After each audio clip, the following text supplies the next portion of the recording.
paz. Deus abençoe você, sua família, sua casa. Que bom retornarmos para o nosso Segunda às 18, tratando de questões bíblicas, sociais, filosóficas, que estão relacionadas com a nossa vida cristã, nossa vida enquanto cidadãos. É muito bom estar com você.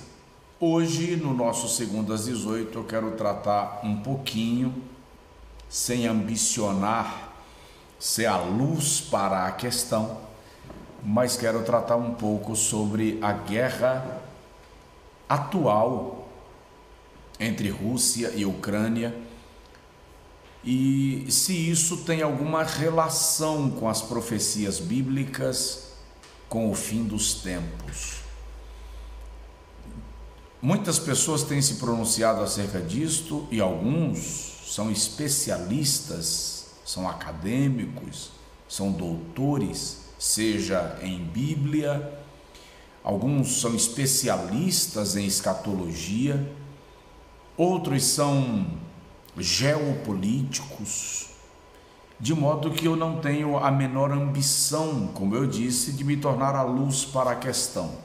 Venho apenas para somar naquilo que será possível somar para a gente compreender se esta batalha, e me perdoem, eu vou usar o termo, essa batalha insana entre Rússia, da Rússia contra a Ucrânia, se ela tem alguma relação com as profecias registradas nas Sagradas Escrituras ou não.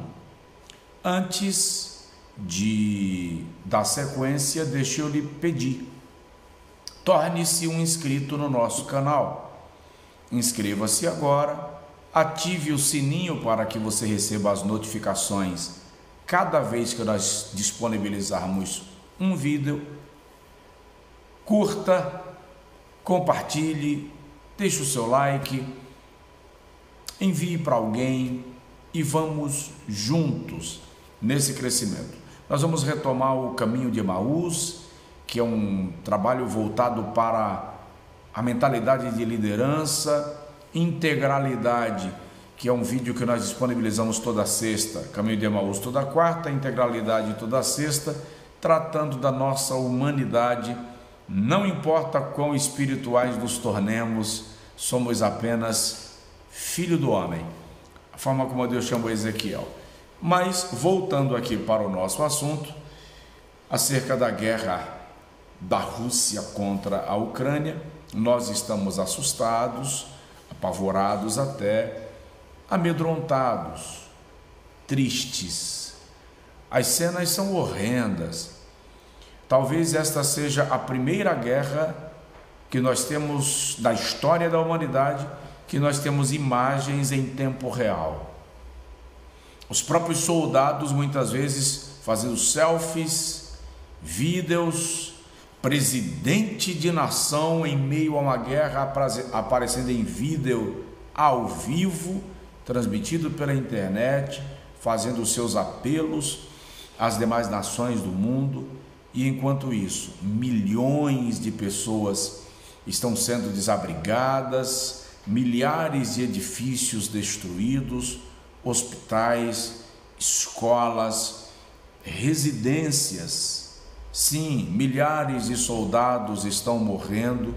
É muito triste o que está acontecendo. A primeira pergunta que se faz é: pastor, isso está relacionado com as profecias bíblicas? Sim, óbvio. Mateus capítulo 24, o Senhor Jesus diz: ouvireis falar de guerra e de rumores de guerra. Então, estamos vendo as profecias se cumprindo de modo autêntico e indiscutível. A outra pergunta que se faz é: Rússia e Ucrânia são mencionadas nas Sagradas Escrituras, nas profecias bíblicas, de modo particular naquilo que se relaciona a Israel? Vamos buscar um ponto de equilíbrio e sair de qualquer tipo de forçação de interpretação de texto, porque todo texto interpretado à força resulta numa compreensão opressora, e isso não é bom. Veja só, alguns rabinos acreditam que a Ucrânia é mencionada no profeta Sofonias, capítulo 2, versículo 4, com o nome Ekron. Segundo esses rabinos, as duas palavras têm a mesma raiz, e quando Sofonias diz Ekron será desarraigada, segundo essa interpretação, essa escola de pensamento, pode ser uma referência a uma nação chamada, o que futuramente seria chamada de Ucrânia. Porém, a gente precisa ter o cuidado de, sempre que fazer essas aplicações, ter o mínimo de equilíbrio para não, repito, não empurrar o texto goela abaixo. Vindo para a guerra da Rússia contra a Ucrânia, ou alguns preferem chamar de a guerra do presidente Putin contra a Ucrânia, visto que muitos russos não aprovam esta guerra e muitos estão inclusive sofrendo retaliações e repressão por parte do próprio governo Putin, porque eles se manifestam e são contra, diferente da Segunda Guerra, da Guerra Fria, quando na verdade era a guerra dos russos contra os americanos, o Ocidente contra a União Republicana Socialista Soviética. Hoje a guerra é do governo, do comando do Putin, não tem a aprovação de boa parte da população, mas ele é o chefe de Estado na Rússia e é quem tem a caneta e diz: vamos fazer uma operação, e ela acontece. No entanto, é importante a gente ter sempre em mente, o presidente Putin considera, e diversos especialistas estão tratando disso, e eu não sou um especialista no assunto, mas na fala do presidente Putin, a maior tragédia geopolítica do século XX não foi a Primeira Guerra Mundial, nem a Segunda Guerra Mundial, mas a dissolução da União Soviética, tá? Então existe no coração do presidente Putin um sentimento de frustração por conta disso. Eram 15 repúblicas que formavam a União Soviética, entre elas a Rússia, Ucrânia, Bielorrússia, Uzbequistão, Cazaquistão, Geórgia, Azerbaijão, Lituânia, Moldávia, Letônia, Quirguistão, Tajiquistão, Armênia, Turcomenistão e Estônia. 15 repúblicas formavam a União Soviética. Com a dissolução dela no período do governo Gorbachev, que foi substituído pelo presidente Boris Yeltsin, que é considerado o pai, o genitor político de Putin, tá? A Rússia se tornou a principal nação dentre essas 15. Algumas delas se afastaram um pouco da relação política, militar e filosófica também com a Rússia, outras se mantiveram mais próximas, inclusive sob sua influência e sob seu comando.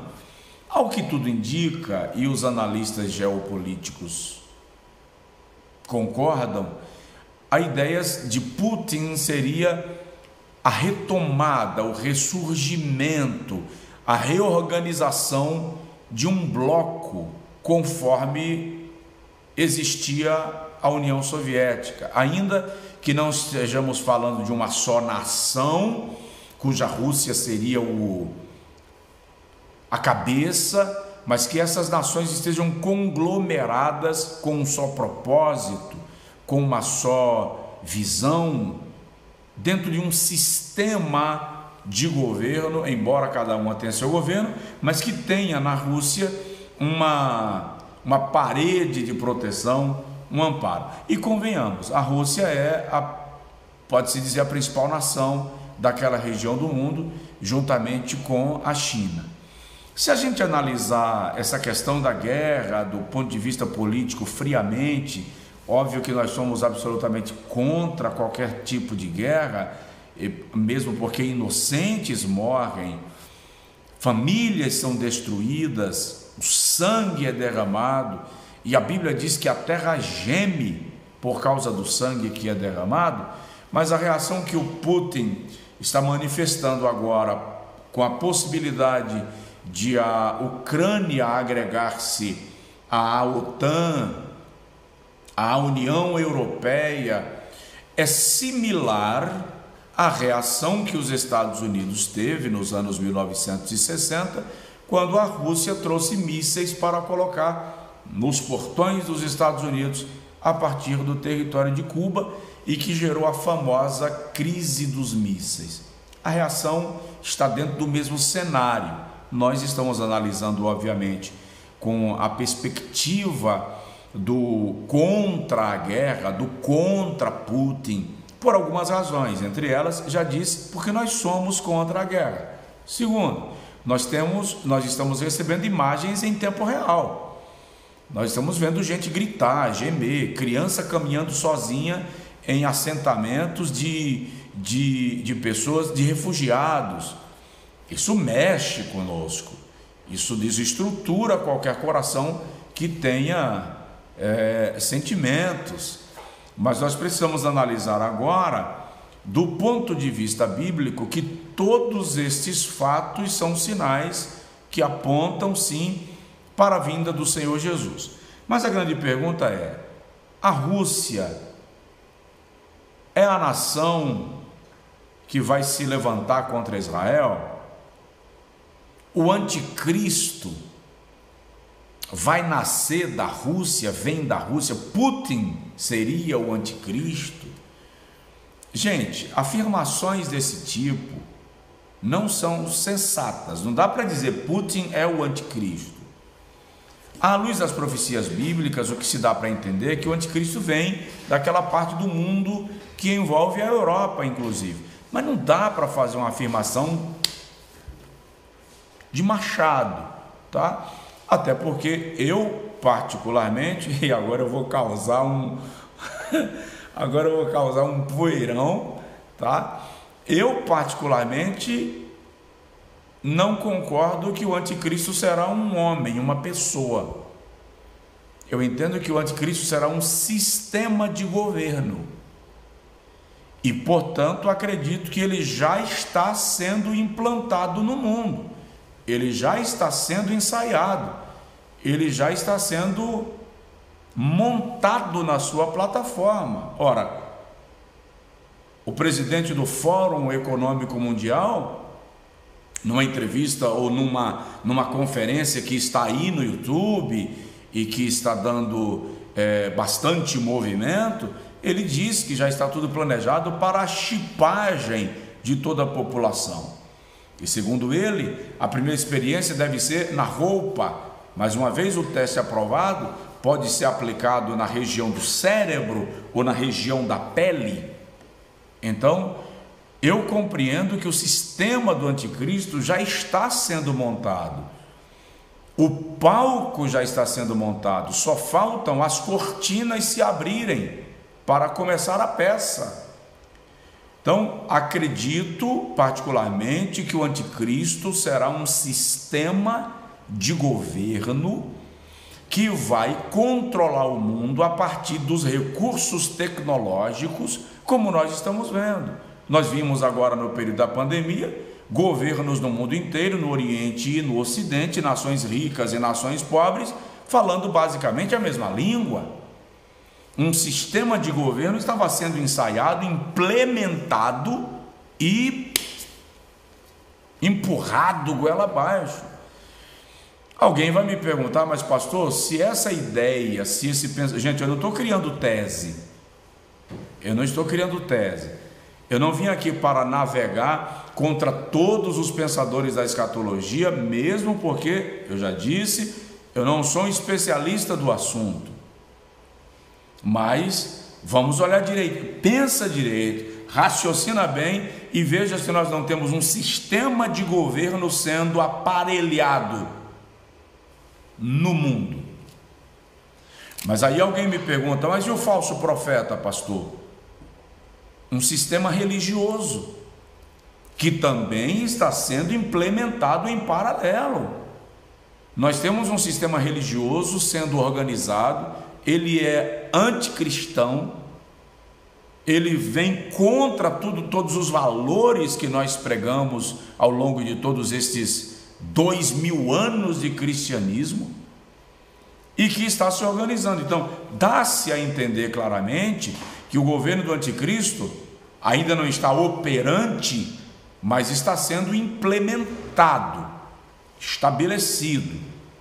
Agora, vamos lá, dessa guerra que a Rússia está empreendendo, ela tem apoio de nações como a Síria, Bielorrússia, Chechênia, Venezuela, aqui na América Latina, do lado da gente, aqui do lado de casa, Bolívia, Cuba, Nicarágua e o grande dragão, a China, tá? Que no Apocalipse, capítulo 16, alguns estudiosos entendem que a menção aos reis do Oriente, que vão marchar pelo Eufrates em direção à Terra Santa, é uma horda de exército comandada pela China.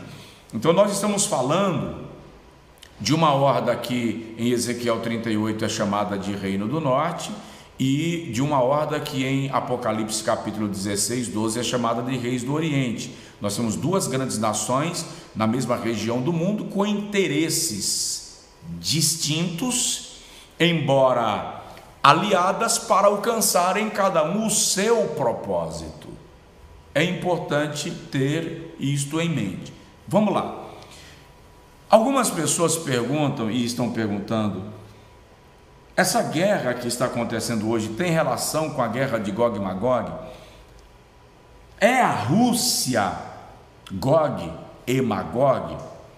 Bom, primeiro nós vamos precisar fazer dois esclarecimentos. O primeiro é que Gog e Magog não são duas pessoas.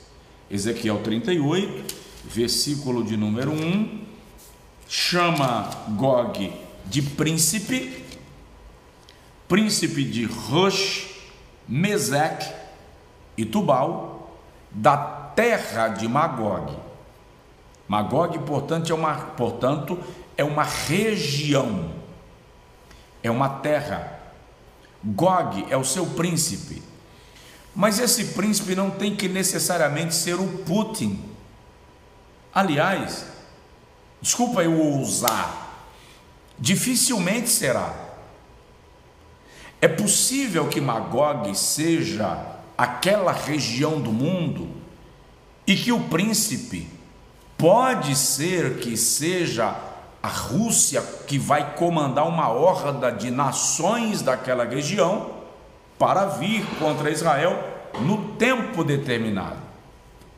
Isto vai acontecer? Vai. É profético. Ezequiel 38, 39. É agora, esse ano, nos próximos 2, 3 anos. Gente, eu não posso ser o vidente que vai estabelecer datas, porque seria um erro redundante fazer esse chute. Mas o que nós estamos vendo agora é o urso despertando.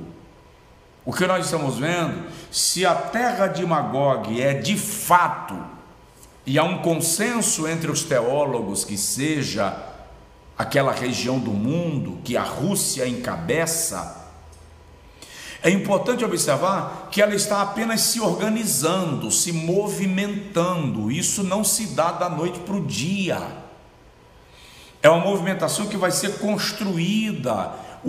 Alguns geopolíticos sérios acreditam que o pensamento do presidente da Rússia é reagregar, e eu já disse isso, aquelas nações que já foram do bloco soviético e aquelas que quiserem compor com ela, e Ezequiel 38 faz menção, nós vamos falar disso rapidinho, para que ela tenha uma horda, um comando numa marcha contra a terra de Israel no devido tempo.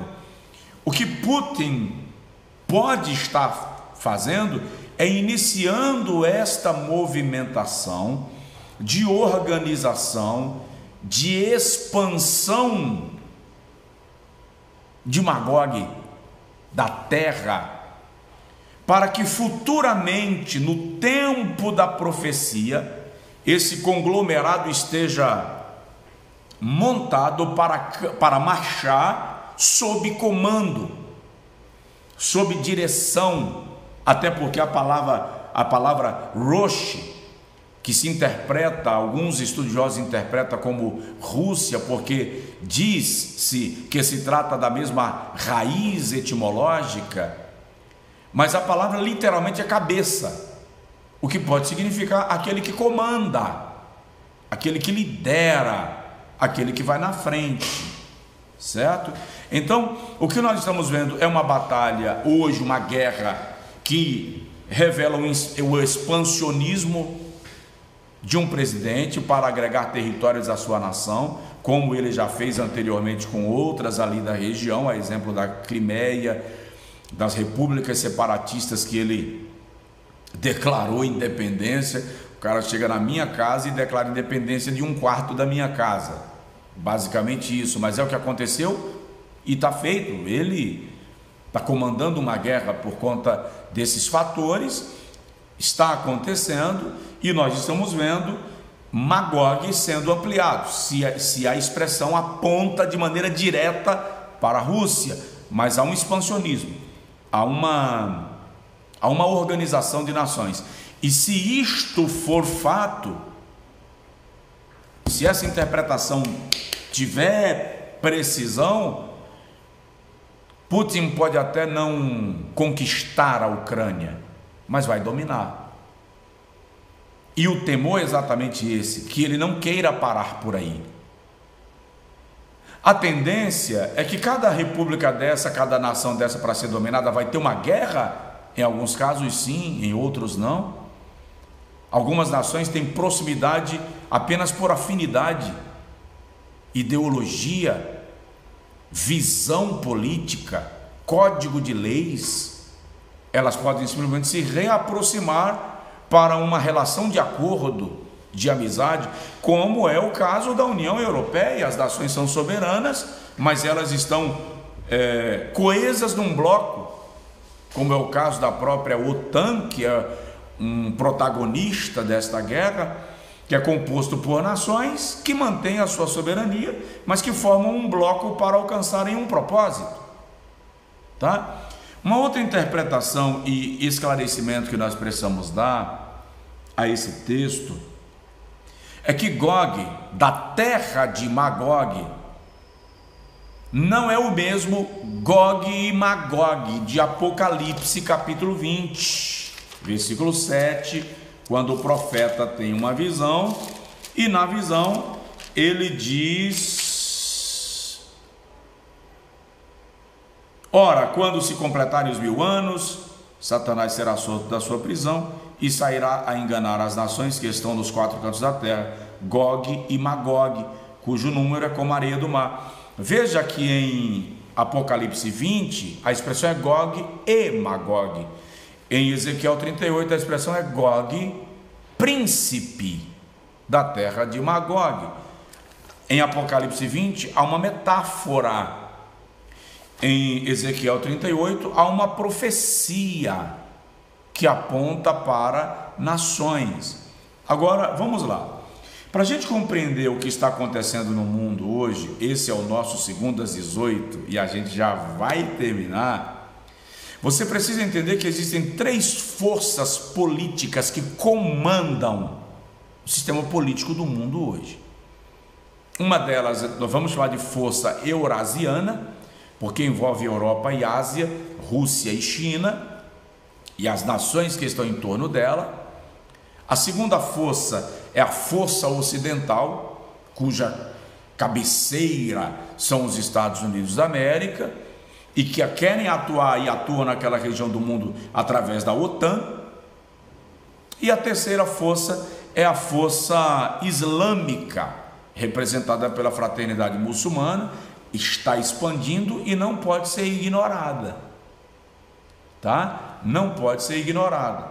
Agora, é bom lembrar que a força ocidental, e que está representada inclusive pela OTAN, numa ação hoje contra a Rússia, eles estão limitados. Por que estão limitados? Porque as duas principais nações da OTAN, Alemanha e França, são extremamente dependentes da Rússia. Cerca de 60% do gás natural consumido na Alemanha vem da Rússia. Na França a taxa é um pouco menor, mas não é pequena, não se pode ignorar isto. A Alemanha, a França e as nações da Europa têm sobrevida sem o gás natural da Rússia até o próximo inverno, mas não suportariam no próximo inverno. Tá? Então, justamente por isso, ninguém quer um confronto contra o urso, e é justamente por isso que o urso está bradando, e todos estão respondendo meio que sem querer o confronto, porque não é interessante essa guerra. A probabilidade de essa guerra da Rússia contra a Ucrânia virar a terceira guerra mundial, não sou geopolítico, não sou especialista, mas é uma probabilidade bastante remota, porque nenhuma outra nação do mundo está disposta a enfrentar essa lenha agora.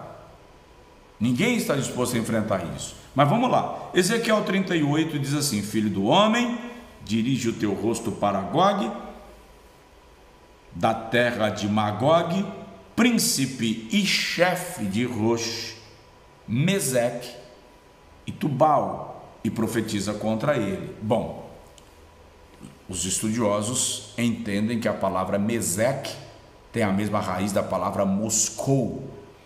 Tubal também apontaria para uma região dos Balcãs, que é território sob comando da Rússia. Se você analisar, esses três camaradas mencionados aqui são citados em Gênesis capítulo de número 10, versículo 2, como netos de Moisés, filhos de Jafé. Rosh, cabeça, cuja raiz da palavra, segundo alguns estudiosos, é a mesma raiz da palavra Rússia. Gog é o príncipe dessa terra, tá? E Magog é a terra de onde ele virá, é o reino, é a região de onde ele virá. Agora observe que nos versículos que se seguem, a Bíblia diz lá no versículo 5, citando nações que vêm com Gog: Pérsia, atual Irã, Cush, atual Etiópia, e que pode se referir às nações da África Central, e que são nações tradicionalmente adversárias da nação de Israel. Versículo 6, o texto cita Gomer ou Gomer e todas as suas tropas. Estudiosos entendem que Gomer ou Gomer se refere a povos que migraram para o território que hoje é o território da Alemanha.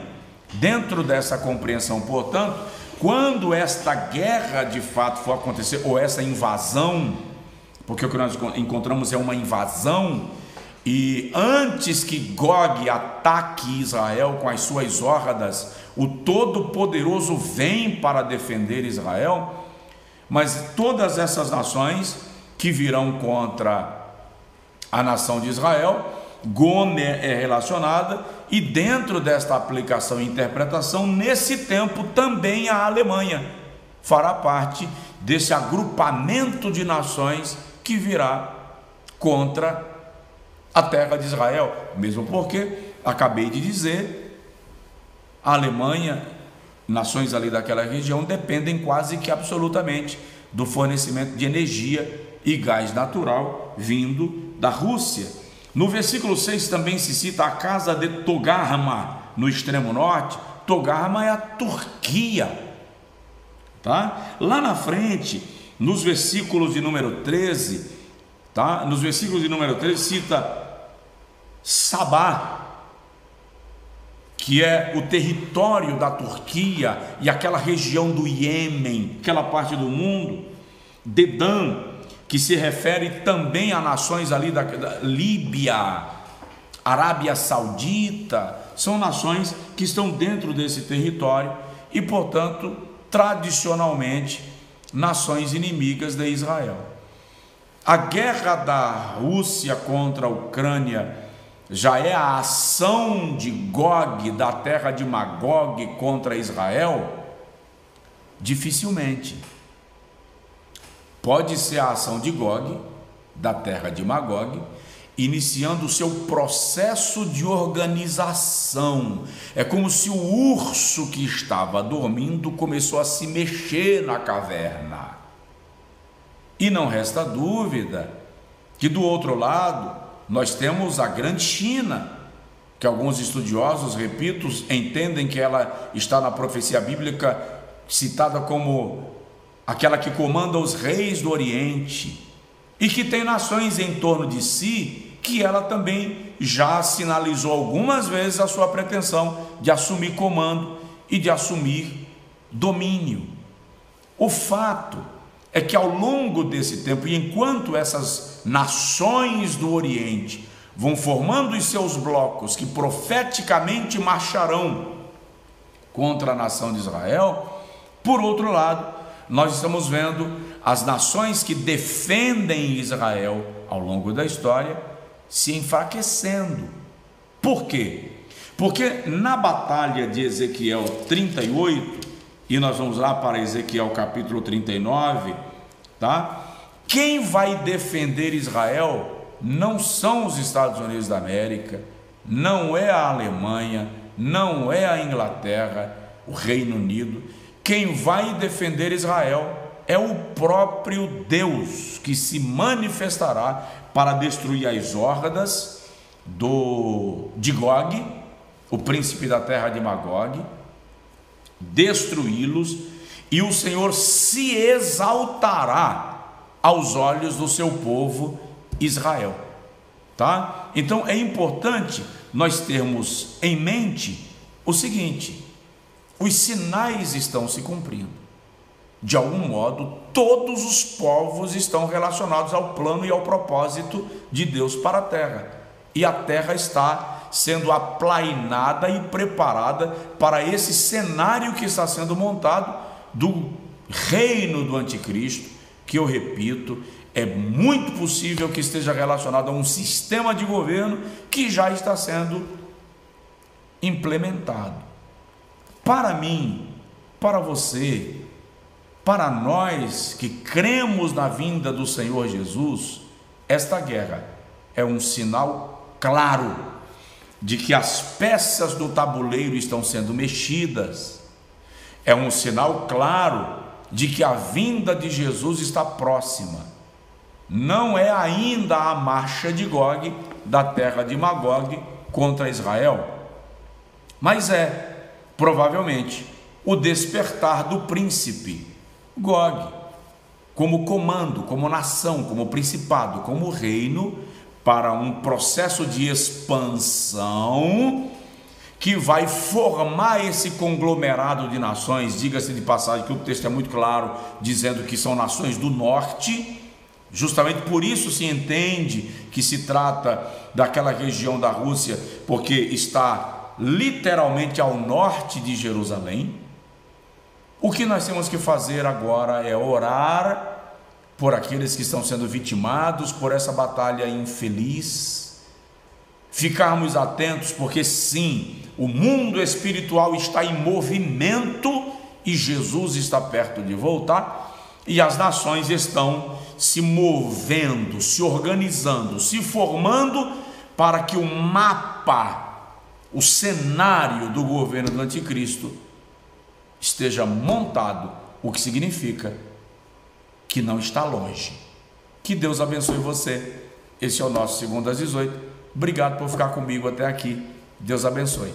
Comente esse vídeo, mande para alguém, continue estudando, seja equilibrado, tenha paz na interpretação e na aplicação bíblica, não seja desesperado para ser o dono da verdade. Vamos continuar observando e vigiando, colocando em prática aquelas palavras de Jesus registradas no Evangelho segundo Marcos, capítulo 13, versículo 33. Olhai, vigiai e orai. Fica com Deus. Forte abraço.